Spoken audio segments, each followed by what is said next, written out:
So, I am Olivia, and I'm going to be doing my final project on space debris and the information surrounding it, and kind of where it comes from, and who put it up there, and what people are doing to kind of relieve space and clean it out, and some other extra stuff too that I just thought was interesting. So, yeah, I'll get started.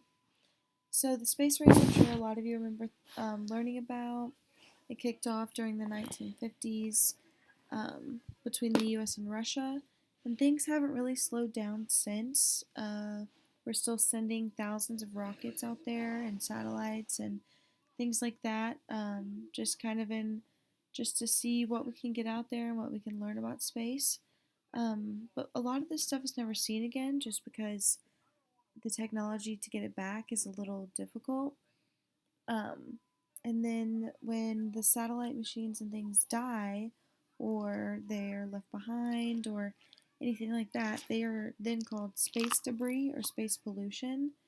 And this term can mean the big satellites, as I was talking about, or it can also mean super small things such as paint flecks that fall off rockets from going so fast.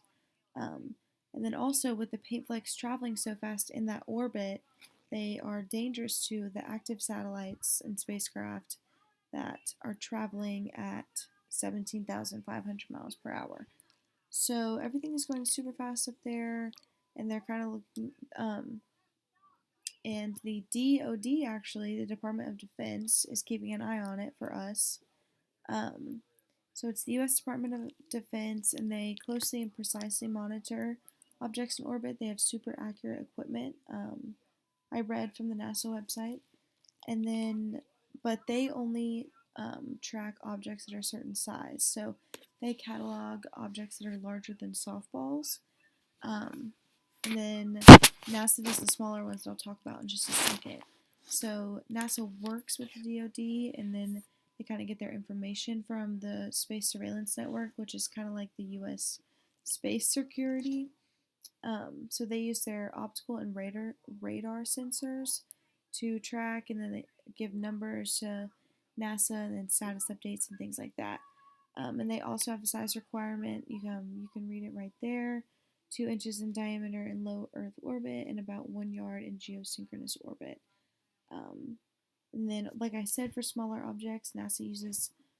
So NASA waits until their satellites come back, and then the ones that do come back, they inspect them with these ground-based sensors, and they can see like even the tiniest of chips or dings, and they use a statistical formula, and they kind of estimate the population for objects smaller than 4 inches, though. So they do that one. Oh, I missed a slide. There we go. So while I was picking a topic, I found this one interesting because I think I watched too much TV, and I have recently watched a show where like moon explodes and like meteors come down, and so I was like, what if something hits the earth? And I was thinking about it a lot right before this project, so that I decided to look this up, and decided to share it with you guys as like an extra thing. um, so there's a certain collision risk that comes with 500,000 pieces of junk floating in space, obviously. And then the DoD and NASA kind of keep an eye on when doomsday might come, when the trash might fight back. But they've divided these risks into three categories, and they kind of base them on their level, their size, and their threat. So their system is as follows: if the object is larger than 4 inches, then it's kind of countered using collision avoidance maneuvers, and then that is tracked by the Space Surveillance Network. And then if the object is smaller than 4 inches, then it's kind of labeled too small to track. And if they're smaller than half an inch, then they can be taken out by the debris shields. But those four that in between is a little untaken care of. But MIT has developed a special laser to help with this, and I have found this video about it, and I thought it was interesting. I'm just gonna play it for Grammarly you helps make your guys. writing clear and Oh concise, no matter let's where skip you that are. ad. Compose a cover letter. When you look up at the sky on a clear night, you might be able to see stars and a planet if you're lucky. But what you don't see is all the space junk that's up there floating around and orbiting Earth. Most of it is useless bits and pieces of stuff like non functioning space rockets, abandoned launch crafts, and old satellites that no one cares about anymore. This space trash is traveling at over 17,000 miles per hour, plenty fast enough to do serious damage to working satellites and the International Space Station.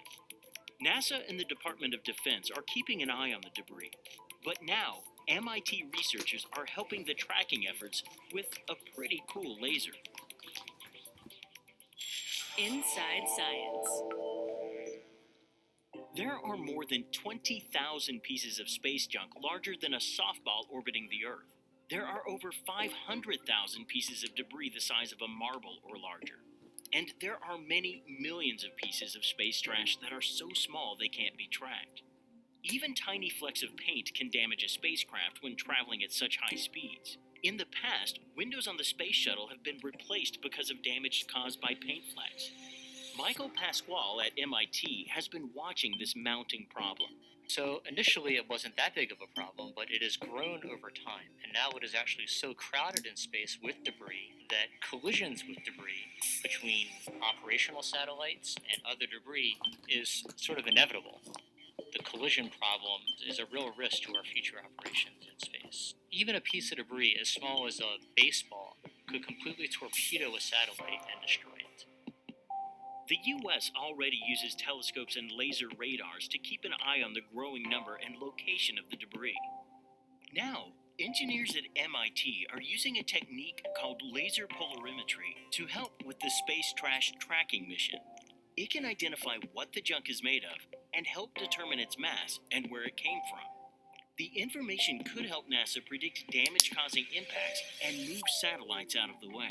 Right now, the International Space Station is the most heavily protected spacecraft. It can withstand impacts from debris about 1 centimeter in diameter.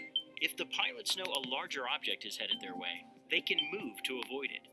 Laser technologies can help identify that bigger, damaging space junk. We care a lot about difficult space problems, and space debris is one of the most critical problems that the country and the world will face in the near future. And applying very exciting technologies with lasers, there's a lot of potential there to tackle this difficult problem. This is Inside Science.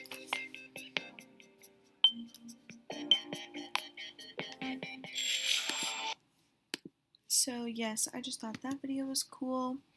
And then this I just kind of thought was funny in a space joke way, to show what country has the most space debris. And I kind of figured that it would be Russia and the United States just because of the space race and how we're kind of in a silent competition. But then China was also trailing behind, which was also kind of predictable. But then the U.S. monitors their own debris with or they keep up with it in space with the Department of Defense, like I said, the DoD and NASA. And then Russia has recently placed a telescope to monitor space debris in April 2017. And I couldn't find anything about China, but something tells me that that rocket that they sent out is definitely being tracked. So I am sure that they have a tracker. And then I just gave the award to both Russia and the United States because the United States had more debris, but Russia had more trash, so just gave it to them both. And then also, in efforts to clean up the space, I think that this is really cool because I think that when the project was first written, that maybe this wasn't an idea, and I think that it's cool that it's an idea now. So this startup company in Switzerland, ClearSpace, they have assembled and they are planning the space's first mission to remove space debris from orbit. They hope to launch in 2025. I haven't seen any updates regarding COVID and if they're still up with their plan, but hopefully they are, and that will launch in 2025. NASA and ESA, which is the European space, just like our NASA, So they give their essential navigation and their capture research, and they give it to the Clear Space One, and they work together. And if they're capable of this and they are successful, then they will be the world's first to do this, which is really awesome and good for our planet and getting us on the right track. So yes, here's how it works. You can kind of read it here. I didn't want to read all of this, um, but that just kind of explains how it works there. And then that is all I have. There's not much we as civilians can do to help with space junk. You can become a scientist and help out that way, or you can just always reduce, reuse, and recycle. I think it's important to recycle and keep up with your Earth that you have now.